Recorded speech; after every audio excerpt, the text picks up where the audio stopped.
Olá, bem-vindos aos Finais de Tarde em Sintonia. Retomamos esta quarta-feira o ciclo de entrevistas aos candidatos à Câmara Municipal de Santa Maria da Feira, nas autárquicas de 12 de outubro até 26 de setembro. Conhecemos as propostas de todos os cabeças de lista à autarquia feirense. Hoje nos estúdios recebemos a candidata da Iniciativa Liberal, Carla Abreu, tem 56 anos, é licenciada em Direito pela Faculdade de Direito da Universidade de Coimbra e possui ainda frequência numa pós-graduação em Ciências Jurídico-Criminais. Advogada de profissão, exerce a sua atividade de forma independente em Santa Maria da Feira, cidade onde reside. Foi candidata à Câmara Municipal pela Iniciativa Liberal nas eleições de 2021, na estreia autárquica do partido, conquistando o 6º lugar. Pertence ainda ao Conselho de Jurisdição da Iniciativa Liberal. Carla Abreu, bem-vinda aos Estúdios da Sintonia. Muito obrigada por ter aceitado o nosso convite. Boa tarde. Boa tarde, Filipa. Boa tarde, caros ouvintes feirenses e não só, que nos estejam a ouvir. Muito bem. Ao longo desta entrevista vamos ter a oportunidade de conhecer as propostas e a visão que a Iniciativa Liberal tem para o Conselho, mas começamos sempre da mesma forma. O que é que motivou esta recandidatura à Câmara Municipal de Santa Maria da Feira? Na verdade foi porque o trabalho continua por fazer. Aquilo que me motivou há 4 anos acaba por ser, no seu cerne, a motivação que me levou a voltar a aceitar o repto que me foi lançado pela coordenação de Santa Maria da Feira da Iniciativa Liberal. Tudo aquilo que em 4 anos, todos os problemas que estavam, tirando o andante, por exemplo, que entretanto ficou resolvido, Sim. não por mérito, mas por desgaste, tirando isso, todas as promessas continuam por cumprir. Por outro lado, o rendimento per capita dos feirenses diminuiu nesse período e não chega, na verdade, fazermos o nosso trabalho, criarmos a nossa família, assumirmos as nossas responsabilidades privadas e profissionais e até darmos alguma ajuda em termos associativos, não chega, não é suficiente. Não foi para mim. Achei que com 56 anos e com a experiência de vida que tinha, sendo liberal, que poderia ser uma mais-valia, e quando me desafiaram se aceitava novamente, eu disse que sim. Muito bem, já vamos conhecer as propostas ao detalhe também, mas como é que avalia a implementação da Iniciativa Liberal em Santa Maria da Feira? Estreou-se há 4 anos, nas últimas eleições autárquicas. Como é que tem sido este percurso aqui pelo Conselho de Santa Maria da Feira? Tem sido exponencial e gradual, sempre em subida. As ideias liberais não são de fácil apreensão, não é fácil entender que, em primeiro lugar, conceitos tão simples como a capacitação das pessoas, a máxima liberdade e a máxima responsabilidade. Nós estamos instrumentalizados já há muito tempo. Acabamos por fazer aquilo que, na verdade, os poderes públicos nos dizem, não é? É preciso meter um papel, é preciso pedir uma licença, é preciso fazer isto, é preciso fazer aquilo, queremos o subsídio tal. As pessoas acabam por viverem quase num limiar de sobrevivência e não se capacitarem que chegou a altura de exigir dos poderes públicos na mesma medida em que eles exigem de nós particulares. Porque se nós não cumprimos o pagamento, por exemplo, do imposto, como ao IVA, não é? No dia seguinte temos mais 30%. No entanto, os serviços públicos todos os dias incumprem os prazos, ou não nos entregam, ou não nos facilitam a vida e não acontece nada. Portanto, esta percepção da realidade entre aquilo que somos nós cidadãos e os serviços públicos, a mim pessoalmente deixou-me com uma grande sensação de frustração, porque ser liberal é isso mesmo, é capacitar-nos, vermos que somos pessoas livres e de plenos poderes, mas também exigir por parte do Estado a mesmo grau de responsabilidade, capacidade e, na verdade, serviço. Sim, muito bem. Nas últimas eleições, a Iniciativa Liberal elegeu um deputado na Assembleia Municipal e penso que assegurou 2 mandatos em Assembleias de Freguesia.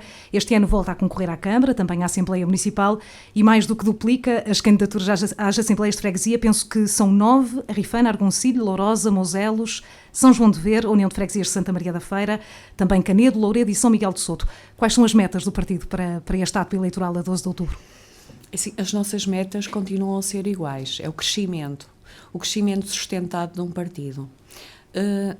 Como sabe, não somos um partido populista, não temos uma forma de estar de crescimento apoiado em escândalos. Sabemos que os ventos que sopram no mundo não são liberais, são extremistas e temos consciência que cada vez é mais importante o liberalismo.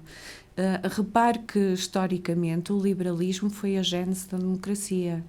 Foram os ventos liberais que sopraram na Europa, que derrubaram as monarquias e que instituíram os poderes democráticos e todo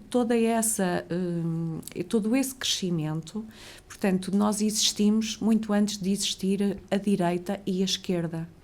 São conceitos que são posteriores, supervenientes. Daí os liberais não se considerarem nem de direita nem de esquerda, porque se em muitas causas somos de esquerda, acreditamos nos direitos, no respeito das minorias, em muitas outras podemos nos alinhar com a direita, na liberdade económica. Sim, não é? Pronto. Sim. E no real papel e dimensão do Estado. E em termos de metas para estas autárquicas aqui em Santa Maria da Feira? Em termos de metas para estas autárquicas, nós gostaríamos de crescer, gostaríamos de duplicar a nossa participação nas freguesias. Nós reparamos que em todas as freguesias há 4 anos onde tínhamos um candidato que tivemos resultados completamente diferentes das outras. Nessa altura ainda a Iniciativa Liberal era uma ilustre desconhecida, um partido quase incógnito, sim. Não é? O que é isso? Muitas vezes na rua perguntavam-me, mas o que é isso? Liberal, Iniciativa Liberal? Agora já não é tanto assim, as pessoas já estão mais conhecedoras dos liberais e daquilo que eles defendem. E, portanto, nós queremos crescer, como todos os outros partidos, mas temos a noção que, não sendo populistas e da dificuldade de apreensão de alguns dos nossos conceitos, muito diferentes, quer da esquerda do subsídio, quer da direita do populismo, não é? Que não é fácil compreender o nosso partido. Não é?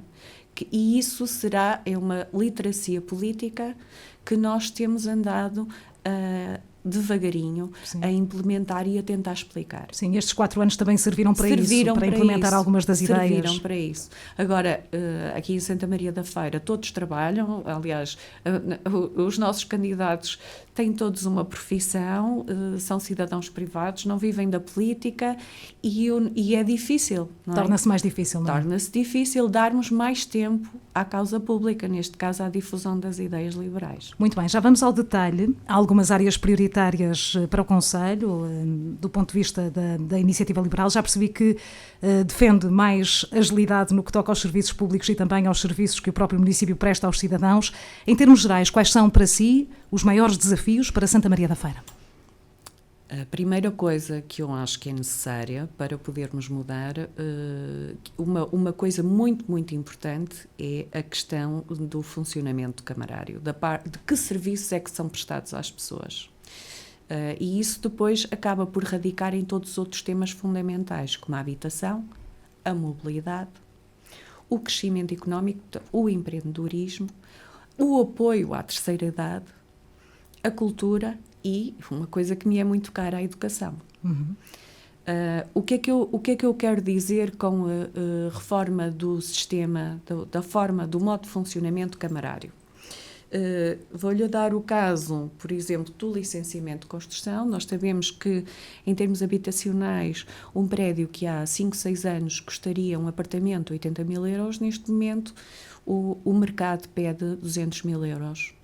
E isto é insustentável para as famílias jovens ou até não jovens. Este poder de compra não foi acompanhado com aumento de salários. Sim. E nós pensamos, isto aqui há distorções de mercado. Infelizmente não temos um mercado de arrendamento, porque a política de arrendamento nacional, de tal forma hiperregulamentada, afasta a oferta, portanto não temos oferta. E o incentivo que vemos, que é do lado da procura, faz ainda inflacionar mais os preços, porque está do lado errado. Mas isto não se aplica diretamente aos serviços camarários, são questões nacionais. Exatamente. Naquilo que diz respeito aos serviços camarários, 4 meses para olhar pela primeira vez para um pedido de licenciamento de uma casa, de alguém que com muito esforço conseguiu pagar cerca de 6.000 euros ou 7.000 euros a um arquiteto, e dá a entrada de um projeto totalmente concluído do ponto de vista dos projetos dentro da Câmara Municipal, não é um prazo normal.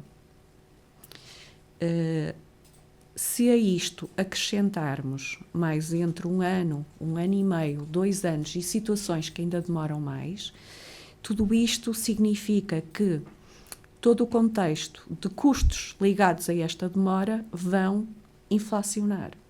Portanto, isto quando nós sabemos que quando um projeto entra com todas as peças. À partida está tudo concluído, é apenas verificar se está conforme, se é cumprido o regulamento e demais legislação.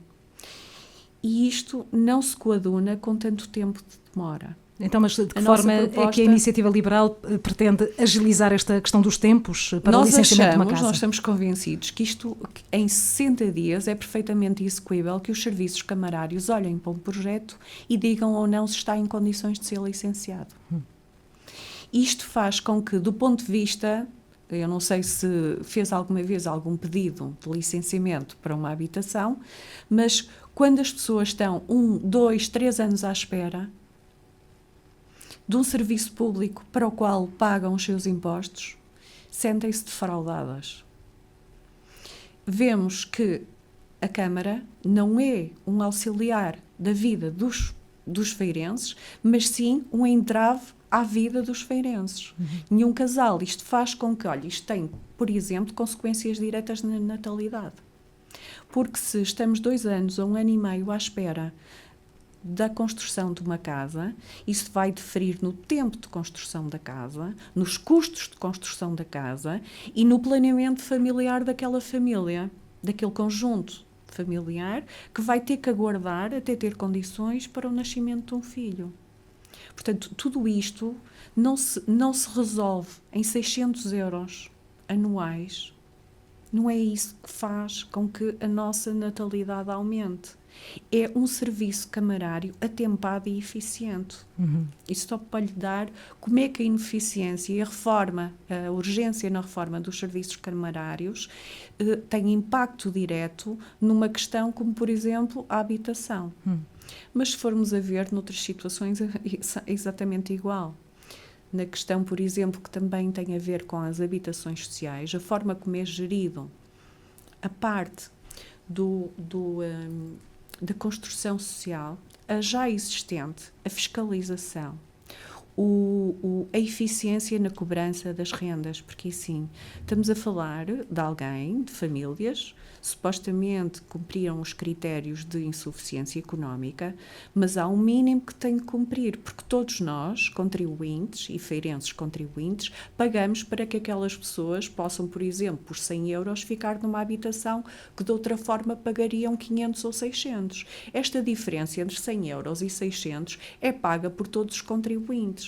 Portanto, o mínimo que se exige é que a Câmara fiscalize as situações de incumprimento e, no caso de não haver pagamento da renda, que imediatamente peça ao IRU que acione uma ação judicial com vista ao cumprimento ou então que dê a vez a outras pessoas carenciadas. E a Câmara não faz. Outra das coisas que me deixa também estupefacta, por exemplo, é a falta de requalificação das habitações sociais, a falta de fiscalização na conservação das mesmas. foram bem construídas, há lá, não é? Sim, já há algumas décadas, sim. Mas sabemos que, por exemplo, muitas das portas não estão bem, os pisos não estão bem e não há uma conservação, uma política de conservação efetiva dessa habitação que é pública, portanto, pertence a todos nós, contribuintes. Sim. Por outro lado, agora com o PRR, a Câmara perdeu uma oportunidade de ouro de apresentar projetos para a construção e de lhe serem aprovados. Vemos em campanha eleitoral, existia isso, o candidato a dizer que iam apresentar, mas já vão tarde, porque já devia estar feito. Estamos a falar de um PRR que já está em execução. Sim, e com prazos muito apertados também. Isto mesmo se passa na requalificação do parque escolar. Nenhum dos projetos, e apesar dos muitos pedidos que foram feitos, foi apresentado. E então vamos perguntar porquê? Por ineficiência dos serviços. Vai tudo dar a isso, naturalmente. É uma das bandeiras também da iniciativa liberal, agilizar processos, terminar com alguma da burocracia. Afirma que Santa Maria da Feira necessita urgentemente de reformas estruturais, penso que já uma parte aqui abordamos. Sim, de eficiência, transparência, para uma autarquia moderna, conduta, centrada nas pessoas, focada na transparência e na boa gestão autárquica. Na área da transparência e da boa gestão autárquica, a boa gestão já acabamos por falar pouco. É que a transparência, por exemplo, eu vou falar do RGPC, que é o Plano Anticorrupção. Existe e está elaborado pelo município. Eu pergunto, já ouviu falar disso? Sabe de alguma denúncia que tenha sido efetuada? É que, como aconteceu em Espinho, a ineficiência gera corrupção. Não estou a justificar uma coisa com a outra, mas faz com que haja uma enorme pressão e as pessoas, como não conseguem as coisas pelos meios normais, em desespero, ou até por práticas ilícitas, sempre por práticas ilícitas, tentam outros meios, pressão, compadrios. Portanto, essa forma, essa falta de transparência, porque aquilo que eu vejo é que o papel está lá, falta a boa execução do mesmo. O papel está lá porque a União Europeia obrigou. Mas então que medidas é que apresenta, por exemplo, para melhorar a transparência dos órgãos autárquicos, neste caso a Câmara Municipal de Santa Maria da Feira?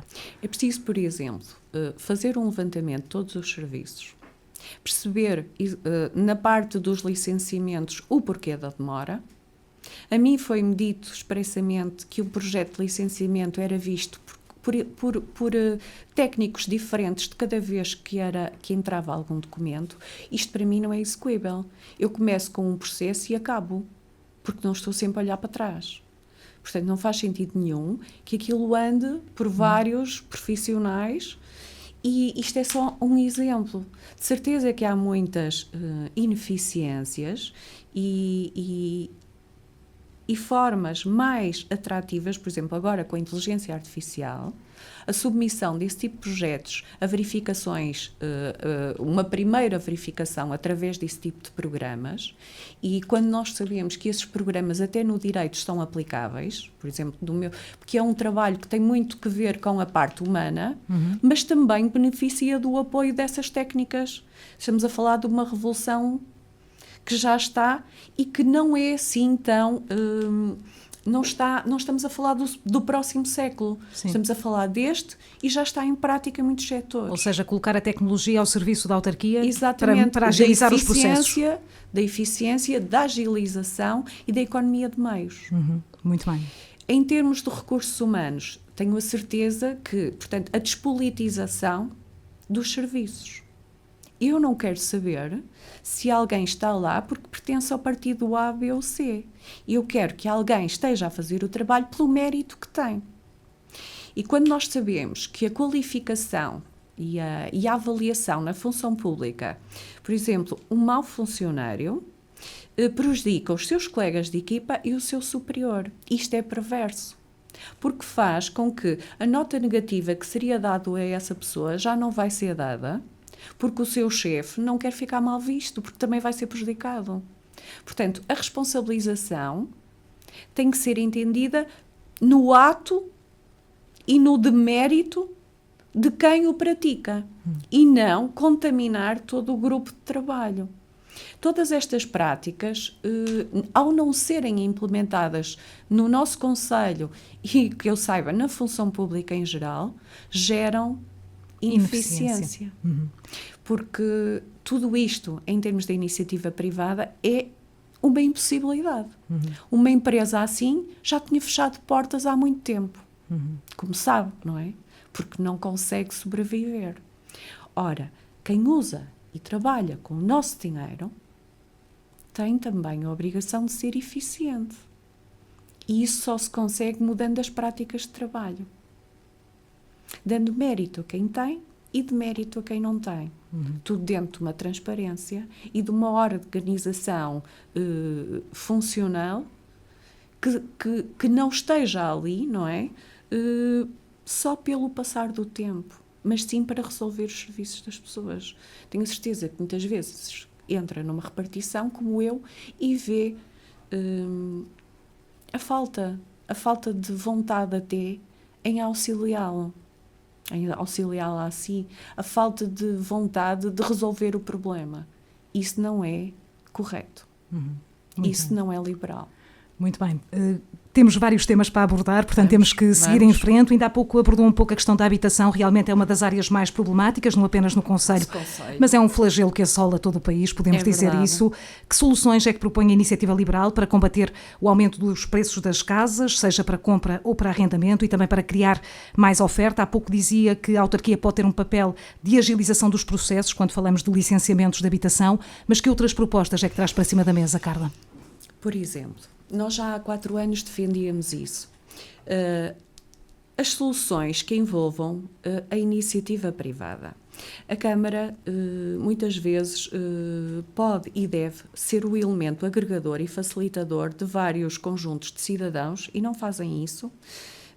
Vamos, por exemplo, a criação de um sistema de cooperativa, em que os terrenos até sejam públicos e sejam cedidos, por exemplo, como um direito de superfície, mantenham a sua qualidade Cooperativas pública. de habitação. Cooperativas de habitação, em que é dado a várias famílias a possibilidade de ter um auxílio na questão dos projetos, na questão, por exemplo, isso teria que ser do financiamento bancário, em que a orientação, porque a União faz a força nestas questões, e as soluções das cooperativas de habitação já foram implementadas em muitos sítios do país com sucesso. Nesta fase de emergência habitacional, já deviam estar a ser pensadas e planeadas e propostas aos cidadãos. Vê alguma coisa por exemplo, no nosso concelho? Não vê. Eu vou-lhe dar um exemplo. Eu soube há pouco tempo que o Exército, no Porto, tinha uma série de casas devolutas e decidiu entregar em regime de comodato é pela conservação, a famílias de militares as casas, na condição e obrigação de eles as recuperarem, e o valor gasto nessas obras seria descontado nas rendas. A partir do momento em que esse plafond de obras fosse esgotado, passariam a pagar uma renda de um valor razoável, não muito elevado, portanto um valor fora dos valores de mercado. Sim.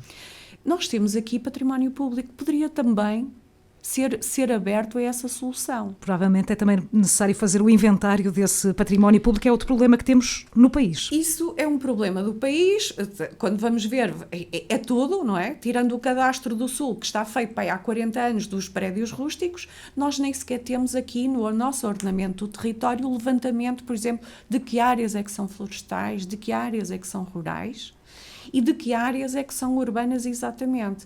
Temos ali, e quando vemos que um programa como o BUPI foi pago pela União Europeia, Sim. em vez de ajudar nisso, ainda lança mais confusão. Dizem eles que vão resolver a posteriori, porque os polígonos, que são as várias áreas, se sobrepõem uns aos outros, porque é apenas chegar lá por declaração dizer isto é meu. E não são imediatamente resolvidos. Quando vemos isso, percebemos que a nossa Câmara, a nossa autarquia, não tem verdadeira noção, em termos de ordenamento de território, quais são os espaços urbanos, quais são os espaços florestais, quais são os espaços rurais, e agora vou ao ponto. E que, por exemplo, edifícios públicos devolutos é que poderão ser, por exemplo, aproveitados para isto. Mas a Iniciativa Liberal defende, por exemplo, isso como uma medida para ajudar a atenuar esta crise da habitação. Porque situações emergentes exigem medidas emergentes e inovadoras. E o espaço público é de todos. Mas a partir do momento em que os cidadãos pagam a recuperação de um edifício público e a sua divisão com ajudas, não é? Mantendo o direito de superfície camarária, ou, por exemplo, os cidadãos querem adquirir e a Câmara diz, muito bem, o projeto, nós vamos arranjar aqui uma medida com que vocês não tenham, por exemplo, as taxas de licenciamento, que haja aqui uma isenção. Ou que haja uma mais do que isso, até uma fiscalização. Ou um acompanhamento na forma como podem depois vir a qualidade da habitação e a rapidez com que isso é feito. Porque eu até tenho conhecimento de pessoas que tentam viver em galpões de prédios rústicos. Tal o desespero e a emergência habitacional que estamos neste momento. Eu não, como sabe, não defendo soluções de vamos expropriar privados, quando nós sabemos, nem isso faz sentido, quando nós sabemos que a maior parte dos edifícios públicos não são usados para esses efeitos. E estão muitos deles devolutos. Sim. Portanto, vamos tem que ser dar o público também dar o exemplo, claro, para ser seguido depois pelo privado. Vamos dar o privado. exemplo. Isto também começa toca, por exemplo, no que diz respeito às propriedades florestais dos privados, à biomassa, que são obrigados a limpar, e que vemos as matas públicas continuam aí todas cheias de mato e muitos dos incêndios são precisamente nessas áreas. Ainda vamos à área do ambiente, mas se calhar saltamos de um tema quente para outro tema quente aqui em Santa Maria da Feira, que tem a ver... Deixa-me só falar ainda de outra situação que eu acho que é essencial. Em relação ao IMI, é um imposto municipal. Sim. E a Câmara, neste momento, não é minimamente aceitável. Aliás, eu condeno veementemente que seja taxado pelo máximo. Isto nós já há 4 anos defendíamos a redução e neste momento defendemos a isenção máxima. A Câmara tem que reduzir ao limite mínimo. Porque as pessoas estão tão asfixiadas? Sim, em termos de impostos, espremidas. Também, era a palavra vamos, que me estava a vir, que de facto, ainda para mais, num cenário de superávit do orçamento camarário. Ainda vamos falar sobre a fiscalidade também, sei que é um tema também querido para a Iniciativa Liberal, mas gostava de saltar para outro tema que é sempre um tema quente em eleições autárquicas, tem a ver com a questão do Conselho ter uma das águas mais caras do país. É um tema que preocupa e pesa muito no bolso dos feirenses. Há quem defenda a remunicipalização, há quem defenda o resgate da concessão ou até a renegociação do contrato. Qual é a posição da Iniciativa Liberal em relação a este tema? Em relação a isso, nós temos, e já na altura, há 4 anos, defendíamos que o contrato tinha que ser revisto. Precisamente por isso e por muito mais. Não sei se olha para a sua fatura da água, eu olho, não é? Eu não moro aqui em Santa Maria da Feira, moro num concelho vizinho. Mas nós vemos que há a receita camarária, por exemplo, uma receita que eu acho escandalosa. Há a receita de resíduos sólidos, tudo misturado. E depois é assim, há ali uma ligação entre o consumo de água e a taxação dos resíduos sólidos. Ora, uma coisa necessariamente não tem que ver com a outra. Pode consumir mais água e produzir menos resíduos sólidos.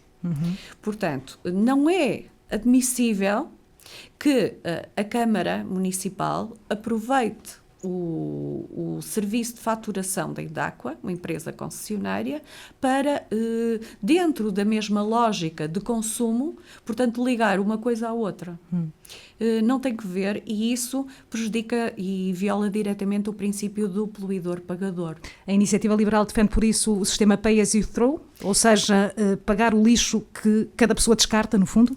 Sim, isso é o mais lógico e é feito em muitos municípios ao longo do mundo e já é praticado no nosso país, em certos municípios, por exemplo, Cascais e outros, em que com o chip, com o cartão, e isto aqui, repare, a tecnologia é acessível.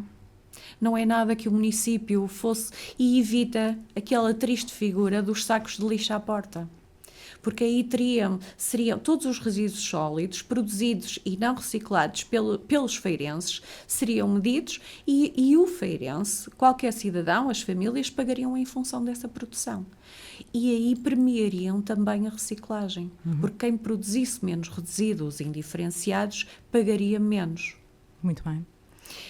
Não fazem, não implementam, não têm isso projetado. É mais uma daquelas inércias incompreensíveis num concelho que se diz empreendedor. Mas olhando ainda para a questão da água, sabemos que a implementação... Quanto ao contrato. Exatamente. Pronto, o contrato, isto é assim, eu costumo dizer que os pecados antigos projetam longas sombras no presente e no futuro. Ou seja, este é um problema de difícil resolução. O contrato foi renegociado no tempo do Dr. Emílio e não devia ter sido. Foi prolongado nessa altura. Eu tive a ver o contrato. Aquilo que eu acho que podemos fazer é, de facto, chamar a colação em DACUA para aquilo que ela não cumpre. Porque, em termos das obrigações da empresa concessionária, está a extensão de toda a rede de captação, não é? e de captação de águas residuais, águas pluviais, águas domésticas, e isso não acontece. Eu dou-lhe um exemplo. Aqui no centro da feira, basta que haja uma alteração na cota para que a concessionária se exima ao cumprimento dessa obrigação, dizendo que isso é a obrigação do município.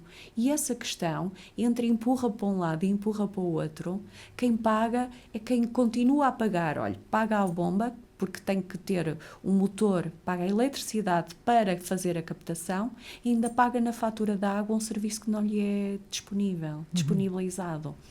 Portanto, não só o preço é dos mais caros, como o serviço não é prestado em função daquilo que é cobrado.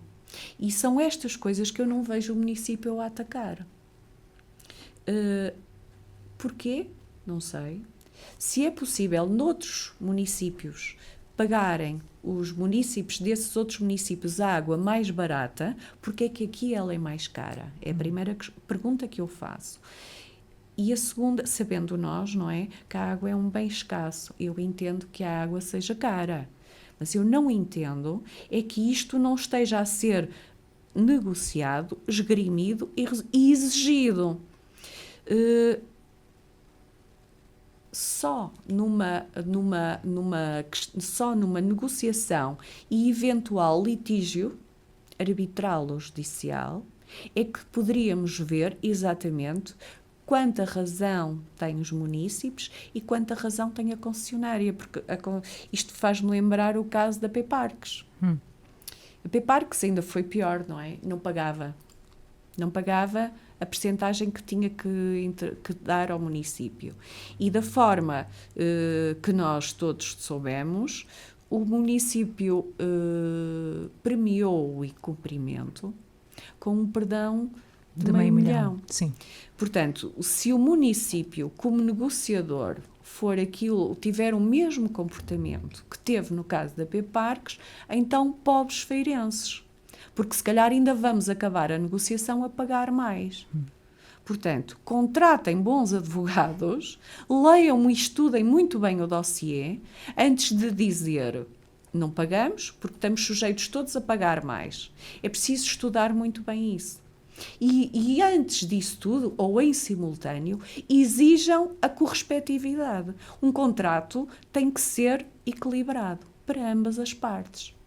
E, por outro lado, tirem da fatura aquilo que não tem que lá estar. Sim. Para clarificar, Carla Abreu, apenas para perceber a posição da Iniciativa Liberal, eventualmente, rever o contrato, se houver possibilidade, fazer a renegociação.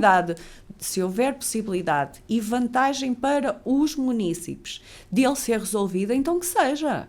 E ser um município a gerir. Município, ou então negociar com outros privados mais vantajosa, porque nós achamos, e sim, a água é um bem público essencial. E como bem público essencial, a nós, liberais, não nos repugna nada a gestão direta desse serviço. Sim.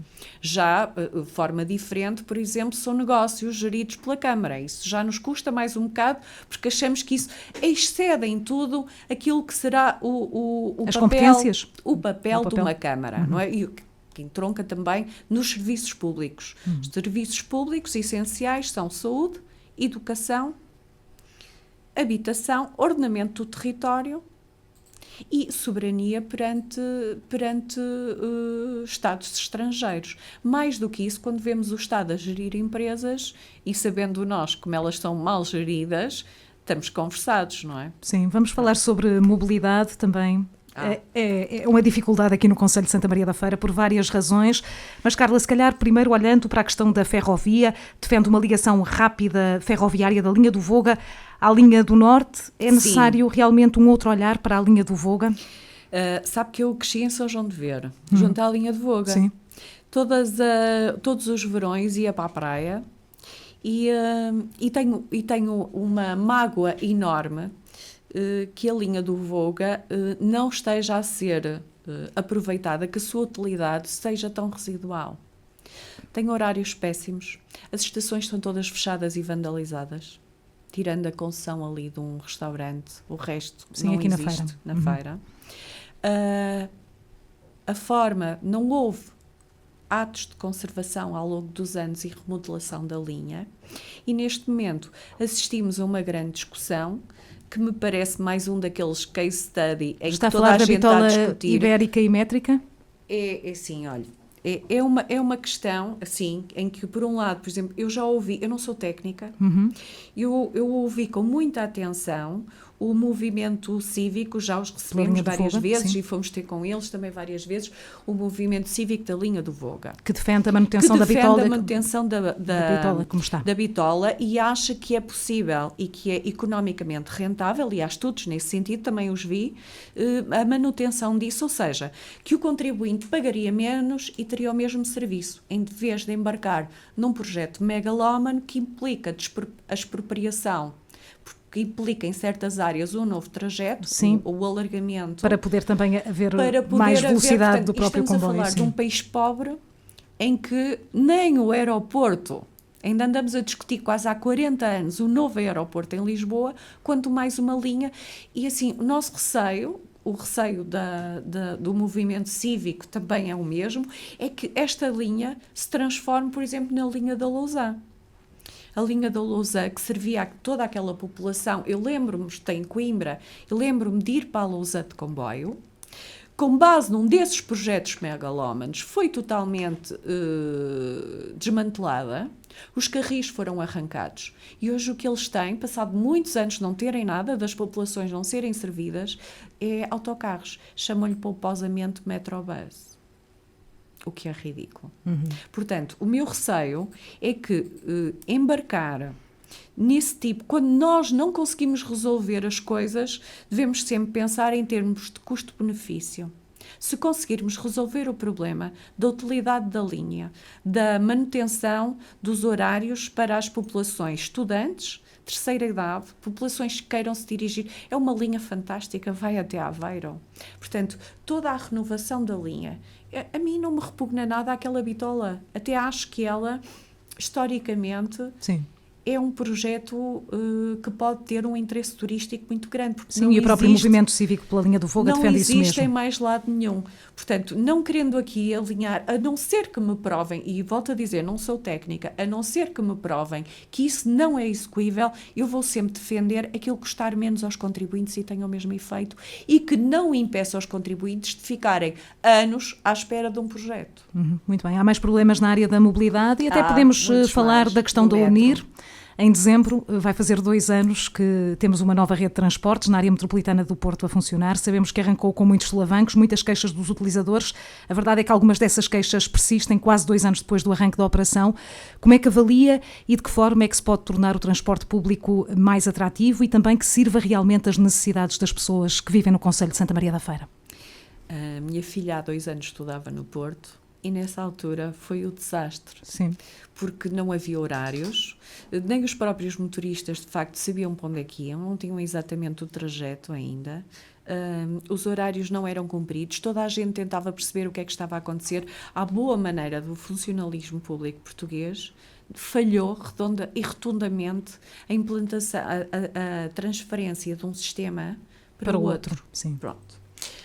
Entretanto, as maiores falhas foram sendo colmatadas, mas continua a ser um sistema deficitário e que muitas das vezes não cria segurança e não é suficiente para as necessidades. Por exemplo, em hora de ponta, quando há, à sexta-feira, quando os estudantes vêm do Porto, ou à segunda-feira ou ao domingo, quando vão para o Porto, que eu digo estudantes, digo trabalhadores, mas falo daquilo que sei, não é? Mais estudantes, eu vejo isto como consumidora, mãe de consumidores, neste momento já tenho 2 a estudar no Porto, por isso sei o que é que estou a falar. Não é possível, é preciso quase ir à fonte onde eles saem, sim, porque muitas vezes à origem, já não porque param. senão já não param porque estão cheios, param em estão Santa lotados. Maria da Feira, não param, por exemplo, em Gaia, não param, têm mesmo que ir à estação de origem, onde eles partem, porque senão já não é servido. Ou seja, é preciso aumentar o número de autocarros em termos de horários? Não estão ajustados à afluência, não é? E às horas de ponta e às necessidades dos feirenses, nem das outras autarquias aqui vizinhas. Portanto, tem pouco, tem menos e não funciona bem.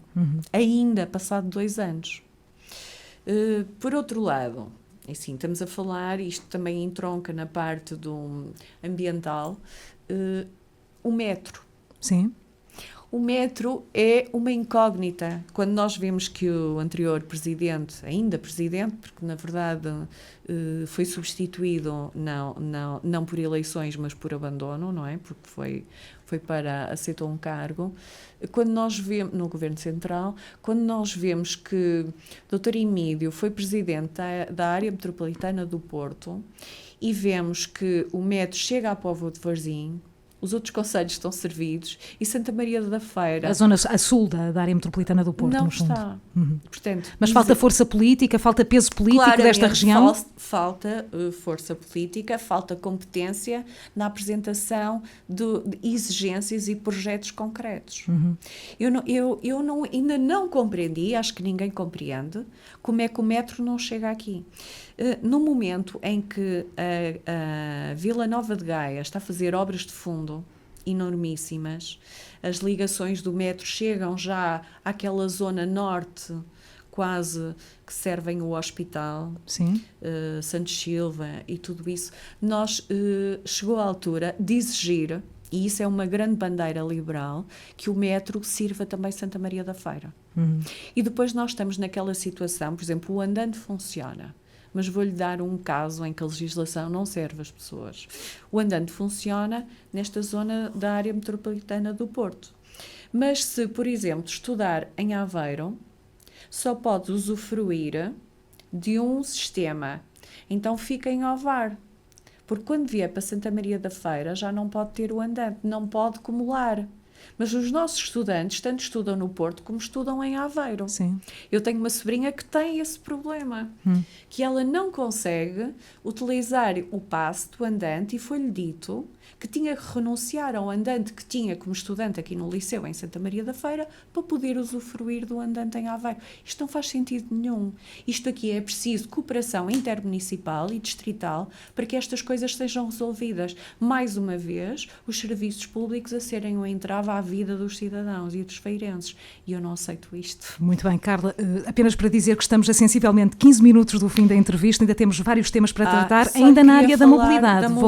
Vamos falar sobre isso ainda, porque diz que é necessário resolver o congestionamento da saída da A1 até ao centro urbano. Sabemos que aqui em hora de ponta, e às vezes nem precisa de ser em hora de ponta, há aqui muito trânsito. Hora de ponta. Sim, temos aqui grandes dificuldades de circulação, ainda por cima tendo aqui o hospital, as ambulâncias também com alguma dificuldade em prestar socorro, em chegarem depois já com os doentes ao hospital. Temos o projeto do Túnel da Cruz. É com o projeto do Túnel da Cruz que se resolve este problema, Carla Abreu? Eu acho que não é suficiente e já vem tarde. Eu lamento que o nosso Conselho não tenha um plano rodoviário a 5, 10, 20, 30 anos. É essa uma das medidas ou propostas da Iniciativa Liberal? Isso é que é o ordenamento do território. É para isso que a Câmara Municipal, os serviços públicos funcionam e servem, para prever e ordenar o território a longo prazo. E o que nós não tivemos foi isso. Nós assistimos à separação, ao muro de Berlim, como foi dito. Eu usei a palavra espartilho.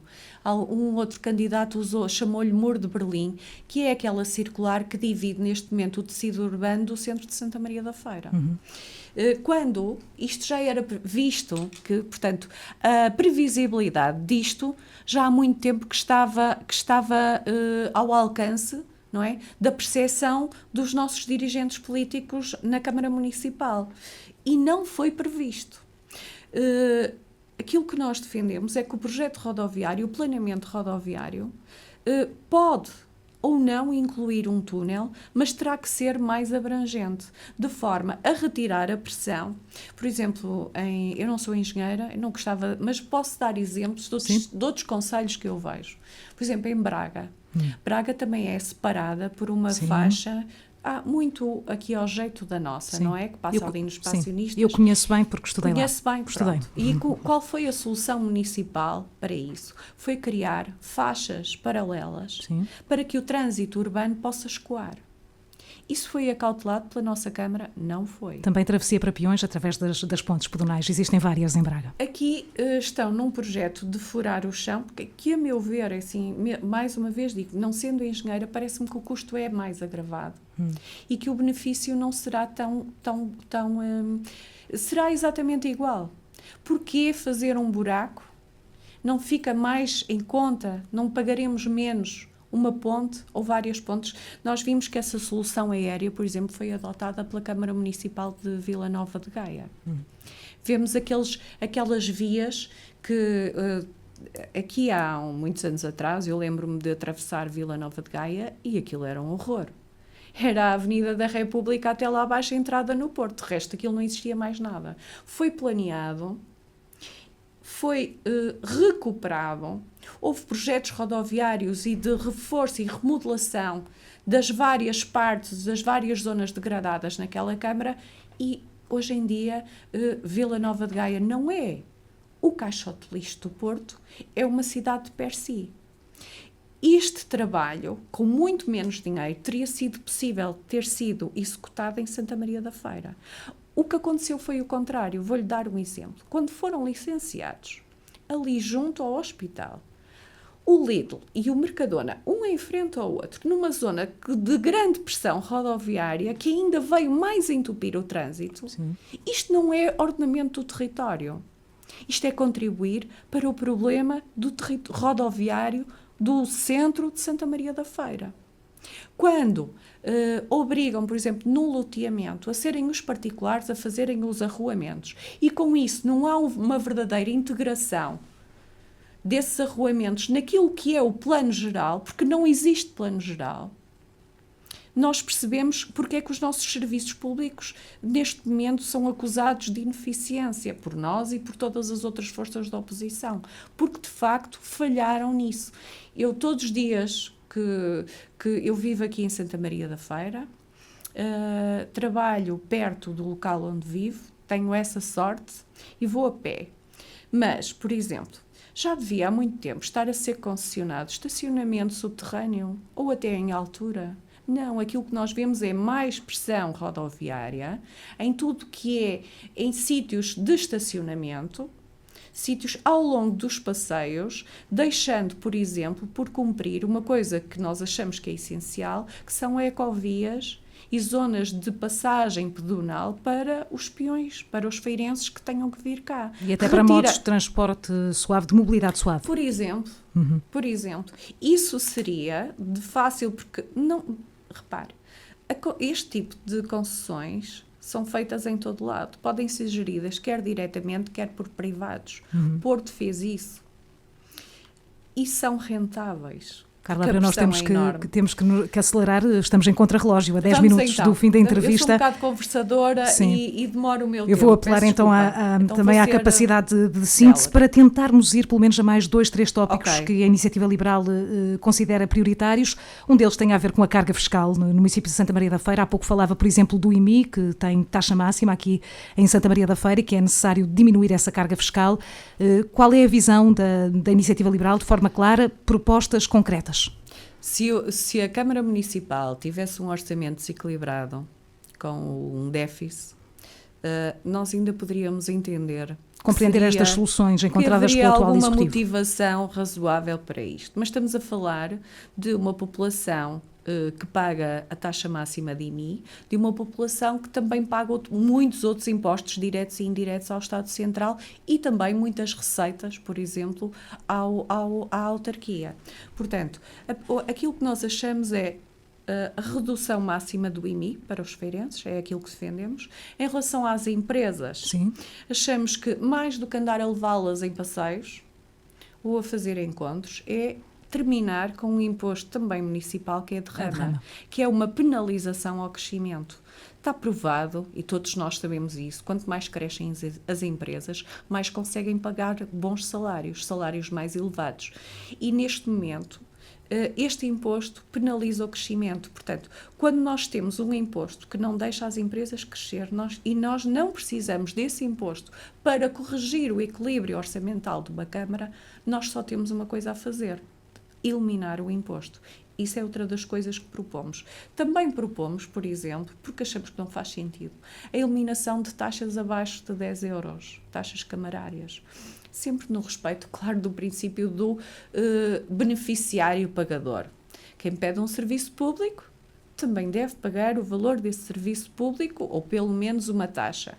Mas há taxas e taxinhas que não se justificam neste momento, não têm qualquer justificação e cuja cobrança excede aquilo que seria normal, por exemplo, uma fotocópia, um custo que não... E achamos que já pagamos demasiados impostos que justificam que o Estado, de alguma forma, preste esse serviço porque já está mais que bem pago. Exato. Falou há pouco da questão da taxa da derrama, que até defendem a sua eliminação. Eu gostaria de passar também para a questão que tem a ver com a economia do Concelho, do desenvolvimento económico. Do ponto de vista, como é que olha para as zonas industriais do Concelho atualmente? Temos zonas industriais a necessitar de reabilitação. Quais são as prioridades na Iniciativa Liberal? De que forma é que pretendem também olhar para esta matéria? Nós achamos que as zonas industriais que foram criadas, o conceito da forma como se organizam está totalmente ultrapassado em termos daquilo que deve ser uma zona industrial no século XXI. E a Câmara não vê isso.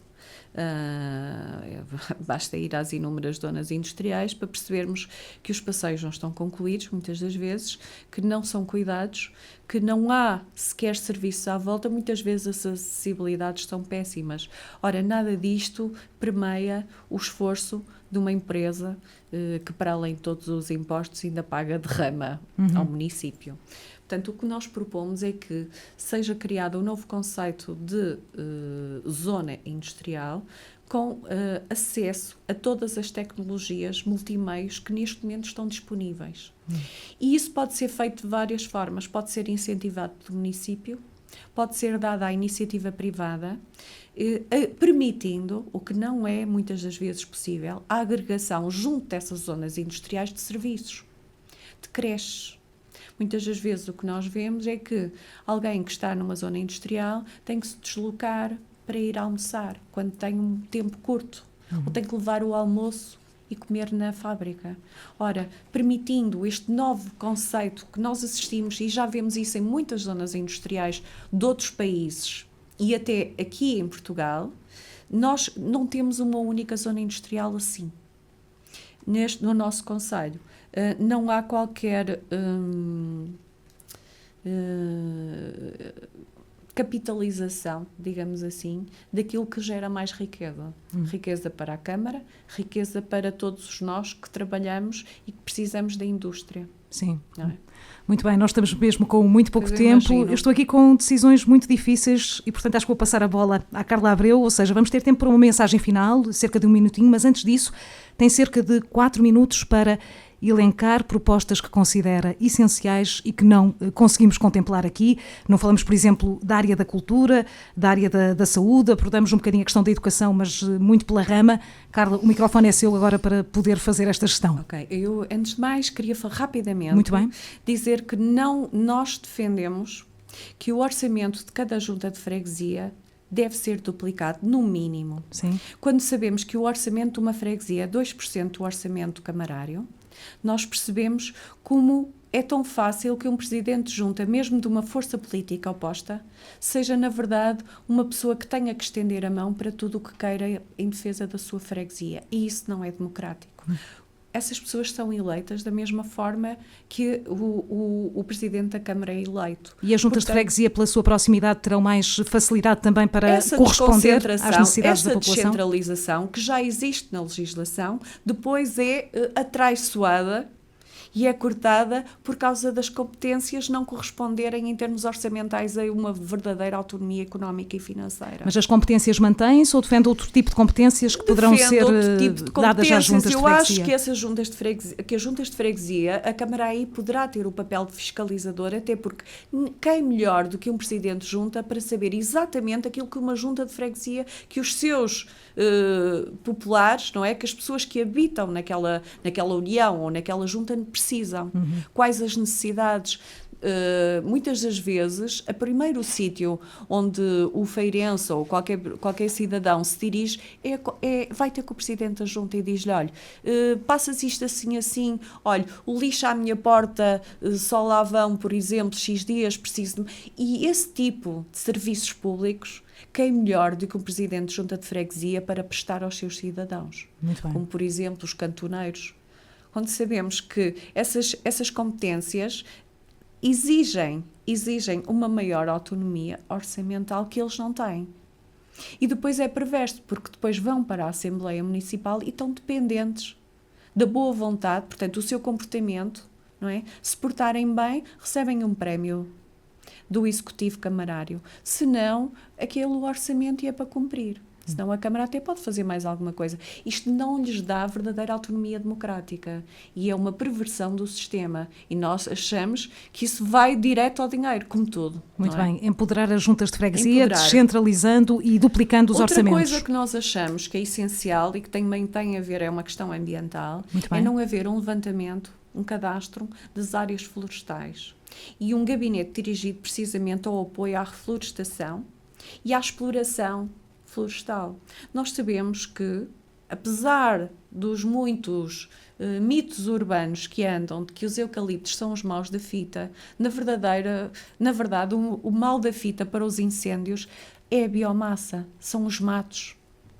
Mas nós também vemos que um prédio rústico não rentabilizado, que não tem qualquer exploração nem aproveitamento florestal, limpar, por exemplo, 400, 500, 600, 700 euros, 1000 euros, dependendo da área desses prédios, a biomassa uma vez por ano, além de não ser suficiente, não, é um remédio que não compensa um particular, e os particulares já estão muito penalizados nesta área.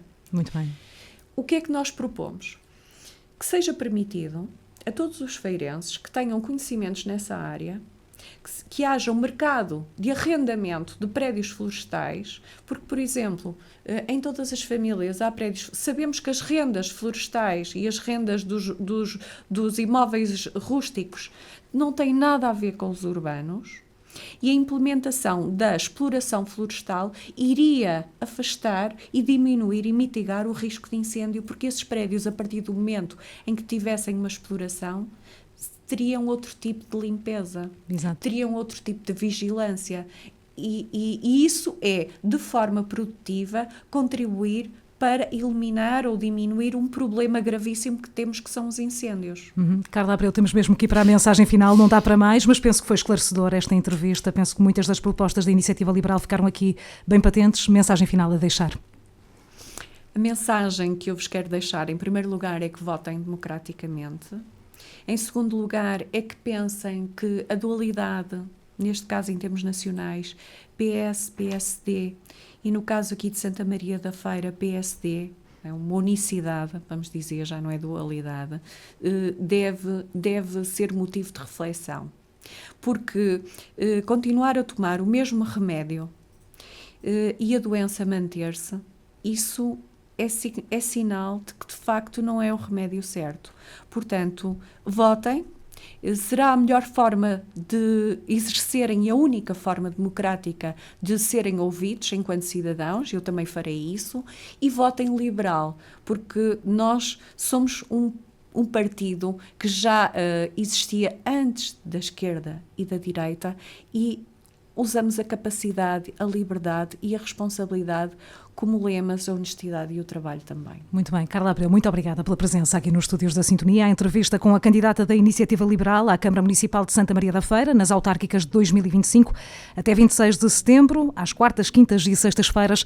Entrevistamos todos os cabeças de lista à Câmara Municipal. Amanhã, depois das 6, é a vez de recebermos em estúdio Luís Santos, candidato do Chega à autarquia feirense. Da minha parte é tudo por hoje. Mais logo, depois das 9 da noite, à Praça da República, aqui nos estúdios da Sintonia, as autárquicas vão estar naturalmente em destaque no programa com moderação de Nelson Paes.